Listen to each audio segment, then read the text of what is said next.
नमस्ते, मी रमेश मुकादम ग्रामोदय विचार माध्यमातून जंतर मंतरवर काल ज्या प्रकारे पोलिसांवर लाठीमार केला त्याची संतप्त प्रक्रिया दुसऱ्या दिवशी देखील उमटलेली आहे.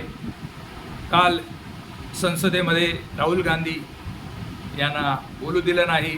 त्यांनी विद्यार्थ्यांच्या संदर्भामध्ये प्रश्न संसदेमध्ये जी लाठीमार झालेला आहे त्या संदर्भात चर्चा व्हावी अशी मागणी लोकसभेचे सभापती ओम बिर्ला यांच्याकडे केली, पण ओम बिर्ला यांनी त्याला प्रतिसाद दिला नाही आणि त्याच्या निषेधार्थ राहुल गांधी यांनी काल प्रधानमंत्री यांच्या कार्यालयासमोर यांच्या घराजवळ आंदोलन केलं. त्यांच्या शेजारी काँग्रेसचे अनेक खासदार त्या ठिकाणी उपस्थित होते आणि त्यामुळं संपूर्ण जे आंदोलन चाललेलं आहे, जनजीचं आंदोलन जे जंतर मंतरवर चाललेलं आहे तो दुसऱ्या दिवशी देखील चालू आहे आणि त्या ठिकाणी त्या आंदोलनाला संसदेमध्ये पाठिंबा द्यायच्या उद्देशानं राहुल गांधी यांनी आंदोलन केलेलं आहे आणि त्याच्या आंदोलनामुळे एकच खळबळ माजलेली आहे.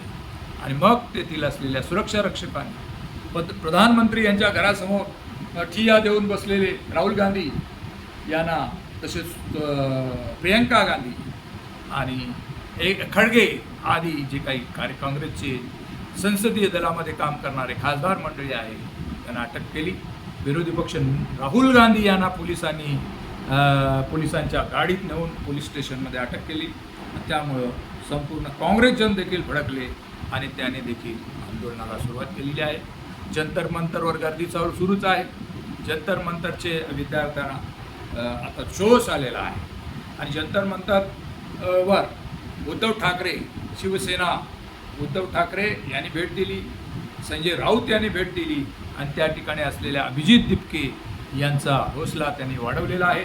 आणि महाराष्ट्र तुमच्या पाठीशी खंबीर उभा राहील, महाराष्ट्रातील मराठी माणूस तुमच्या पाठीशी आहे उद्धव ठाकरे यांनी सांगितलेलं आहे. आणि ज्या पद्धतीनं या ठिकाणी केंद्र सरकार वागते आहे, मोदी शहा सरकार वागते आहे, त्याच्या विरोधात सर्व राजकीय पक्ष आता एकवटलेले आहेत.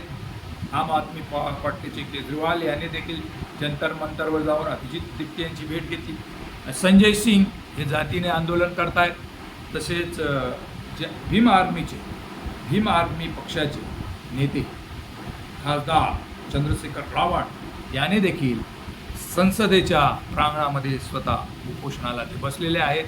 ते धरणे धरून त्या ठिकाणी बसलेले आहेत आणि एकूण संपूर्ण देशभरातून दिल्लीमध्ये युवक आता कूच करत आहेत आणि जनतेचा असलेला रोष हा वेगवेगळ्या शहरांमध्ये, राज्यांमध्ये व्यक्त होत आहे. पोलिसांवर अमानुष केलेला लाठीमार योग्य नव्हे, ही तर हुकुमशाहीची वाटचाल आहे असं सर्व लोकांचं म्हणणं आहे. आणि काय ज्या पद्धतीनं लोकांची प्रतिक्रिया व्यक्त झालेली आहे, आता सरकारला आपल्या धोरणामध्ये बदल करावा लागेल. राहुल गांधी यांनी ज्या विद्यार्थ्यांना झालेली मारहाण किंवा युवकांना झालेली मारहाण याला गृहमंत्री अमित शहा हे जबाबदार आहेत आणि त्यामुळे त्यांनी त्याचा राजीनामा द्यावा अशी त्यांनी अपेक्षा व्यक्त केलेली आहे. शिक्षण क्षेत्रामध्ये नीट परीक्षेमध्ये चाललेला भ्रष्टाचार, पेपरफुटी याच्या विरुद्ध कॉक्रोच जनता पार्टीने उचललेलं आंदोलन आणि त्या आंदोलनाला जनतेने दिलेला प्रतिसाद आणि सरकार हे आंदोलन कुठेतरी बघताना त्याचा दृष्टिकोन यशस्वी झाला नाही म्हणा किंवा त्यांना आंदोलन हाताळता आलं नाही. त्यामुळं या आंदोलन आता काय रूप घेतं आहे हे थोड्या दिवसात दिसून येत आहे. आंदोलकांची मागणी आहे, अभिजित दिपकेची मागणी आहे की आम्हाला या ठिकाणी जे काही धर्मेंद्र प्रधान शिक्षण मंत्री आहे याचा राजीनामा घेतला जावा. तसेच जे काही नीट परीक्षानंतर काही विद्यार्थ्यांनी आत्महत्या केलेली आहे त्या आत्महत्या केलेल्या कुटुंबाला 1 कोटी रुपये द्यावे आणि शिक्षण व्यवस्थेमध्ये बदलाव करावा अशी त्यांची जी भूमिका आहे. 3 मागण्या आहेत. मग त्या 3 मागण्या सरकार कशाप्रकारे आता मान्य करतं हे बघायचं आहे. पण राहुल गांधींना, विरोधी पक्ष नेत्यांना केलेल्या अटकेमुळे काँग्रेस मोदी सरकारचाच राजीनामा, अनेक ठिकाणी मोदी सरकारचा राजीनामा मागत आहेत. पंतप्रधान मोदी यांनी राजीनामा द्यावा अशी मागणी सर्वत्र आता होत आहे. वेगवेगळ्या माध्यमातून, वेगवेगळ्या जन आंदोलनातून आता सरकार हा घेरलेला आहे. यातनं आता कशा प्रकारे मार्ग काढायचा हा भारतीय जनता पार्टी आणि RSS प्रेस निर्माण झालेला आहे. आणि भारतीय जनता पार्टीचे थिंक अँड थॉट असलेले नेतृत्व आता कुठेतरी या ठिकाणी गंभीरतेने विचार करेल आणि विद्यार्थ्यांचा काय म्हणणं आहे हे ऐकून घेईल. आणि हे ऐकून घेतलं तरच काही प्रश्न सुटू शकतो, अन्यथा या आंदोलनाचा उग्र स्वरूप होईल का हा प्रश्न आहे. भारताची संसदीय लोकशाही टिकली पाहिजे, भारतात शांतता व सुव्यवस्था निर्माण झाली पाहिजे. या दृष्टीनं सत्ताधारी पक्ष आणि विरोधी पक्ष यांनी जे काही जंतर मंतरवर अभिजित तिपके या कॉक्रोच जनता पार्टीचं आंदोलन चाललेलं आहे त्याला सकारात्मक प्रतिसाद द्यावा आणि त्यांची असलेल्या मागण्या मान्य कराव्यात.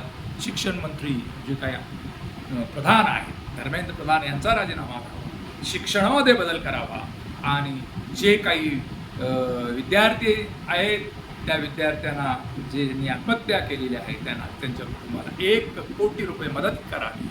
तसेच गृहमंत्र्यांनी देखील या संदर्भात विचार करावा आणि काहीतरी बदल होईल ह्या संदर्भात सकारात्मक दृष्टीनं सत्ताधारी पक्षाने आणि विरोधी पक्षांनी निर्णय घ्यावा.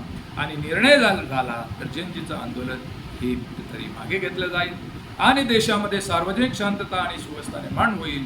या संदर्भात आता सर्व जनतेने बघणं गरजेचं आहे. कारण असंतोष निर्माण झाला, सर्वत्र अशांतता झाली तर उद्योगधंदे बंद होऊ शकतात. आर्थिक परिस्थिती नाजूक आहे, महागाई वाढलेली आहे, बेकारी वाढलेली आहे. याच्यातच आता सरकारनं कुठंतरी या आंदोलनाच्या माध्यमातून दखल घ्यावी आणि याच्यातनं सकारात्मक तोडगा काढावा अशी अपेक्षा या ठिकाणी सर्व व्यक्त होत आहे. या संदर्भात आपली भूमिका काय कमेंट्स करा आणि माझा व्हिडिओ आवडला तर लाईक करा, सबस्क्राईब करा आणि फॉरवर्ड करा. जय हिंद, जय महाराष्ट्र, जय भारत.